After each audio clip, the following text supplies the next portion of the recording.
AN/TPQ-36 and AN/TPQ-50 counter battery of air. Angkatan bersenjata Rusia dan Ukraina memperbarui informasi dari garis depan dalam 24 jam terakhir. Terjadi kontak senjata di sejumlah wilayah. Dua kubu diklaim menderita kerugian.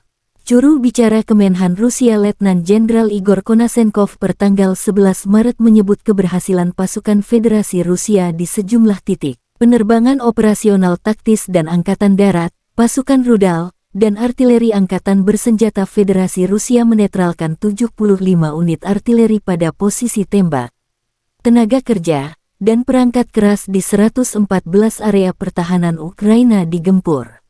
Radar perang tandingan AN/TPQ-36 dan AN/TPQ-50 buatan Amerika Serikat dihancurkan di dekat Konstantinovka dan Privolie, Republik Rakyat Donetsk.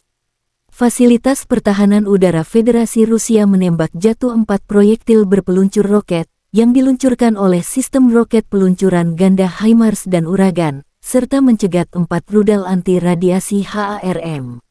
Selain itu, 11 kendaraan udara tak berawak Ukraina telah dihancurkan di dekat Persotravnevoye, wilayah Kharkov, Raigorodok, Oborodnovka, Ploshchanka, Republik Rakyat Lugansk.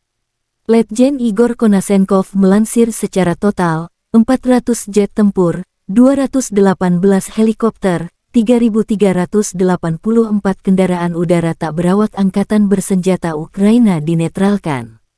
Termasuk 411 sistem rudal pertahanan udara, 8.264 tank dan kendaraan tempur lapis baja lainnya, 1.055 kendaraan tempur yang dilengkapi dengan MLRS, 4.321 senjata artileri lapangan dan mortir, serta 8.857 unit khusus kendaraan militer dihancurkan sejak awal operasi militer khusus. Kubu Kiev juga melansir perkembangan terkini dari garis depan konflik pertanggal 11 Maret. Ukraina merilis rekaman drone penyerang menghancurkan 1 unit tank Rusia. Serangan drone Ukraina terekam drone pengintai. Secara total, Rusia kehilangan 1.010 prajurit dalam sehari terakhir, termasuk 10 tank dan 20 kendaraan pengangkut personel. Secara total, Kremlin diklaim kehilangan hingga 150.000 prajurit sejak awal konflik. Dari Kiev, Presiden Ukraina Volodymyr Zelensky bertemu dengan Perdana Menteri Finlandia, Sanna Marin. Zelensky berterima kasih kepada Finlandia dan negara-negara Eropa yang aktif membantu Kiev mengalahkan Kremlin. Perang Rusia dan Ukraina memasuki hari 281 belum ada tanda perdamaian.